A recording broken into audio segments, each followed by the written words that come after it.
Good morning. Welcome in. It's another installment of Trust Matters, Real Estate and Estate Planning Solutions with Gateville Law Firm's Sean Robertson. They're in Yorkville and online at gatevillelawfirm.com.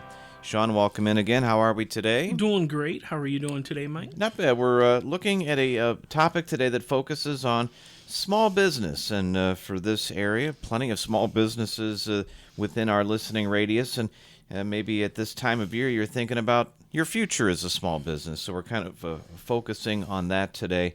What's kind of the overall thing that we're going to zero in on here with small businesses?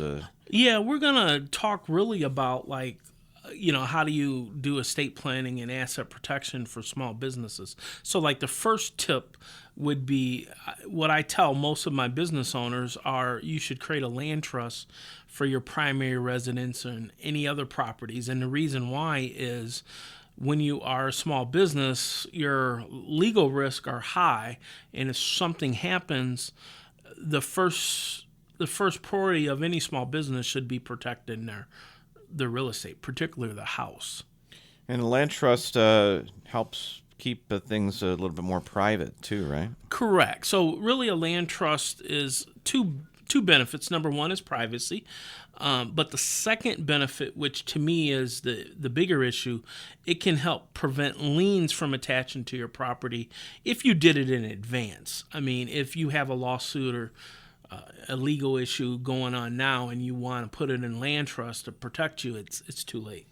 Maybe a comment or two on the liens and how that could come into play. What situations might that arise? Oh, right. So there's a lot of liability risk that small business owners or real estate owners have. So let's say, for example, you get a lawsuit against you and somebody wins. And a lot of times people win because you didn't show up for court or you defaulted. So every real estate property that you have in your name, they can place a lien on, which means you can't sell it without paying that lien off. Okay, so that's an important point. Next up, focusing on some bylaws for your business? Yeah, so the other thing we see a lot with estate planning is people either have a corporation or an LLC. And the problem is, even if they have an operating agreement, they don't have any provision that deals with incapacity or death. So how does your business create a smooth transition if something happens to you? That's where we can help people with an operating agreement for an LLC or bylaws for a corporation.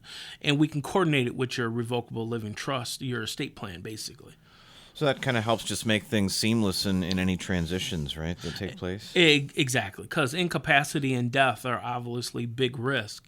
And if you have a business, that's something you need to plan for, not only from a liability standpoint, but in case something happens, like a disability or a death. Putting one of those together, how complicated of a step is that for a business that's just starting out? They've not done this before. It's not complicated. I mean, a lot of times if people call us, we do it for them.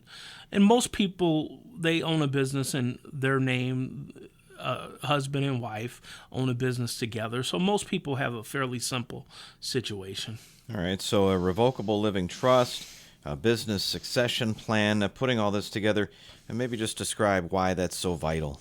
The reason it's so vital is because if you have everything coordinated with the revocable trust, including the LLC, you have a smooth transition and distribution of your assets and your business interests in case of an incapacity or death. Then your family doesn't have a big mess to deal with.